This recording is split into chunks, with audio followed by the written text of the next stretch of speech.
Ասֆալտի ձախ կողմը կուտակում կանդ է։ Իլհամ Ալիևի բռնատիրական վարչակազմը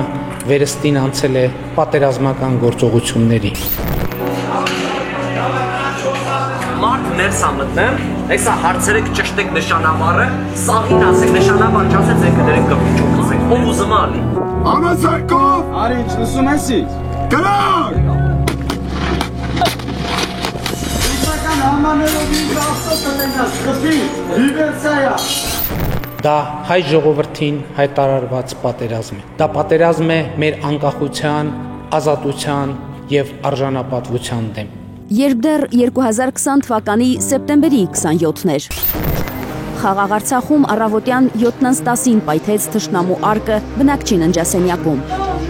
ու արցախցիները արթնացան պատերազմի մեջ։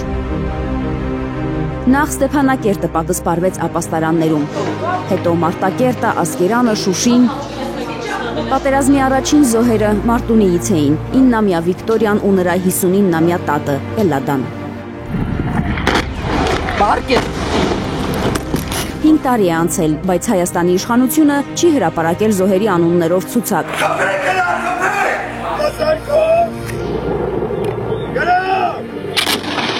Զոհերը թվերով են հայտնի։ 4000-ի կարգի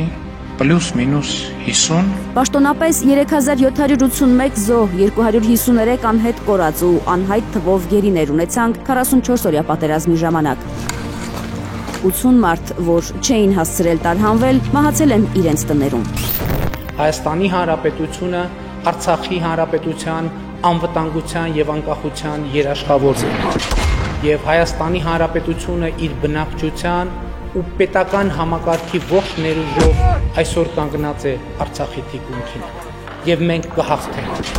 Մենք կհաղթենք, մենք անպայմանորեն կհաղթենք։ Ադրբեջանի համար սարսափելի հետևանքներ են լինելու, սարսափելի։ Հաղթելու ենք քարոզչափուչիկը պայթում է պատերազմի 44-րդ օրը։ Ընկնում է Շուշին, Արցախը։ Ծրագրված պարտություն էր։ 5 տարի է, կասկածները չեն ցրվում։ Պատերազմի 7-րդ օրը երկրի վարչապետը հրամանը արձակում կանգնեցնել լրա համալուրումը եւ կամավորականներին ուղարկել առաջնագիծ։ Եթե հանկարծ այլ մարդիկ ունեն սաղավարտ, զրահաբաճկոն, նաև այս մարդկանց խնդրում եմ, որ իրենք դա որևէ ձևով ուղարկեն եւ կենտրոնացնեն։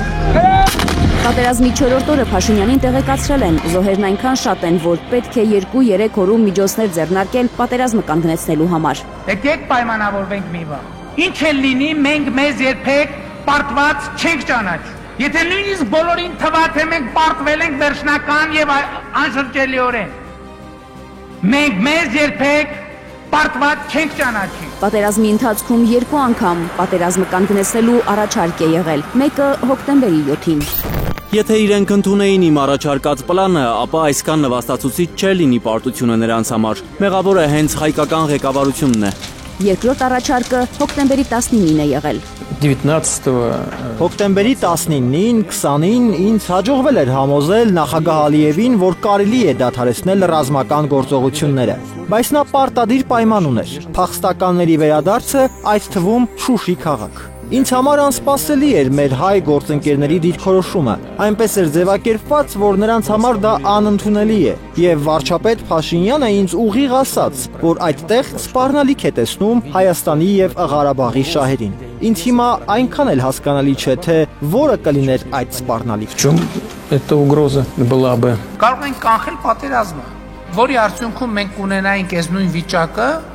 իհարկե առանց զոհերի։ Բանակցությունները սեփական կետից սկսած իշխանությունը Մայկատ Ռուսիկ ելակ օպերացիայի շղարշի տակ պատերազմից առաջ հույժ գաղտնի հրամանով մարտավարական օղակի 5 գունդ էր կրճատել։ Բախներս ոնց որ բերեց, հա, կարտոշկի ջարդը չի բերեց։ Ծառայողներ էր ավելացրել օպերատիվ օղակում, այսինքն պակասել էին կռվողները, ավելացել թղթաբանությամբ զբաղվողները։